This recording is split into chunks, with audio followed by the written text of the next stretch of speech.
কি হলো ব্যাপারটা? ঠাকুমার ঘর থেকে একটা কিসের শব্দ আসছে? না বাড়া, ব্যাপারটা শুনতে হবে তো।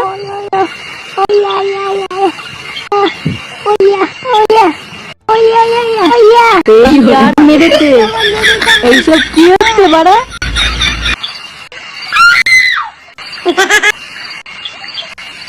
কাল রাতে বেলা দরজাটা খোলা রেখো, আবার কালকে আসবো। হ্যাঁ আচ্ছা ঠিক আছে, আসি গো সোনা। সাবধানে যেও। আচ্ছা আচ্ছা। এই কি বাড়া, এইসব কি দেখলাম আমি? দাদু মরে গেছে এখনো 1 বছরও হয়নি, আর ঠাকুমা এইসব শুরু করে দিয়েছে। না বাড়া, ঠাকুমার একটা ব্যবস্থা করতে হবে দেখছি। কদিন ধরে ভাবছি ঠাকুমার একটা ব্যবস্থা করতে হবে, বুঝলি? নে বাড়া, ঠাকুমার আবার কি অবস্থা করবা? কাল রাতে না বাড়া ঠাকুমার ঘরের পাশ দিয়ে যাচ্ছিলাম, বুঝলি? ওরা হঠাৎ দেখি ঠাকুমার ঘর থেকে কেমন যেন একটা আজব শব্দ আসছে। আজব শব্দ মানে? তারপর কি হলো? তারপর আর কি, কিছুক্ষণ অপেক্ষা করার পর দেখছি ঠাকুমার ঘরের দরজা খুলে ওই পাড়ার খানকি ছিল নিতাই বেরিয়ে এসছে। কি বলছিস? ঠাকুমা এসব কি করছে? দেখো বলটুদা, ঠাকুমার নামে কিন্তু উল্টো পাল্টা বলবা না বলে দিলাম। আমি জানি বাড়া তোরা বিশ্বাস করবি না, কিন্তু আমি নিজের চোখে দেখেছি ওই সিন, বিশ্বাস কর। কি রে বাড়া, তোরা এখানে বসে কি করছিস? হ্যাঁ, আমাদের কথা ছাড়, তুই আগে বলি সকালবেলা তুই কোথায় যাচ্ছিস? ভাতার। কি বললি বাড়া? হ্যাঁ, আমাকে ভাতার বললি? এমনি এমনি কি তোদেরকে বুকাচুদা বলি? হ্যাঁ, আরে লাউড়া, ভাতার একটা স্টেশনের নাম। নে বাড়া, তোরা গল্প কর, আমি যাই।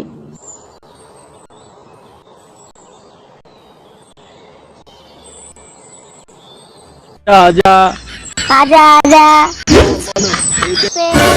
চন্ডাল কালিকা এ কি রে ল্যাংচা, এগুলো কি দেখছি আমি?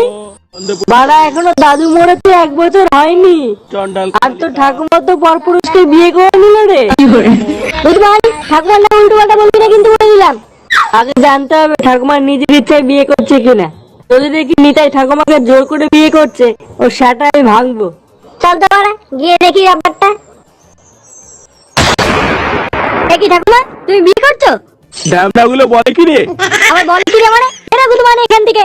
এই ঠাকুমা, দাদু মরে গেছে সবে তো 1 দিন হলো, আর তুমি এখনই বিয়ে করছো? কি করবো বল, তোর দাদু আমাকে কাল রাতে স্বপ্নে এসে বলেছে আমি তো আর নেই, তুমি নিতাইকে বিয়ে করে নাও। দাদু তোমাকে স্বপ্নে এসে বলে গেল?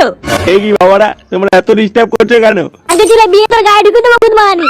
চুপচাপ বসে থাক বাড়া। একবারা তোরা কিন্তু বাড়াবাড়ি করছিস এবার। তোর দাদু যখন চায় বিয়েটা হোক, তখন তোরা আটকাচ্ছিস কেন? হাট বাড়া, বাড়ার বিয়ে আমি মানি না। কালকে ছিল ওঠ বাড়া। আচ্ছা বাড়া এখানে ইয়ে মানে এদিকে আয় ফুটো, দেখ নিতাই কি করেছে। কি করেছে রে? কালকে ছিল বইলা কাকা, এই ঘরে থাকতে হবে। ও কাকা, ঘরটা পছন্দ হয়েছে তো? কি দেখছো কাকা, পছন্দ হয়নি নাকি বলো?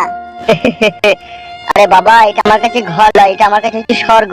বা ঘরটা কেমন একটা পাতা পাতা গন্ধ করছে না? বাল কপালি চুদা ছেলে, এত সুন্দর ভালো ঘর, ঘরের ভিতরে মাদুর পাতা আছে বুকা চুদা, আর ঘর পাটা পাটা গন্ধ করছে। ভুল হয়ে গেছে বাবা, আমি গন্ধ করছিল বলে বললাম।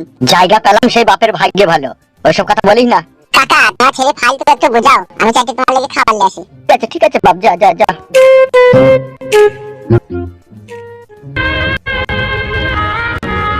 কি হইলো আব্বা, মন খারাপ করে বসে পড়লা? আমি কখনো ভাবতে পারিনি রে বাপ যে আমাকে পরের বাড়িতে আশ্রয় নিতে হবে। ভাত হচ্ছে কাকা, আগে মুড়ি দিলাম।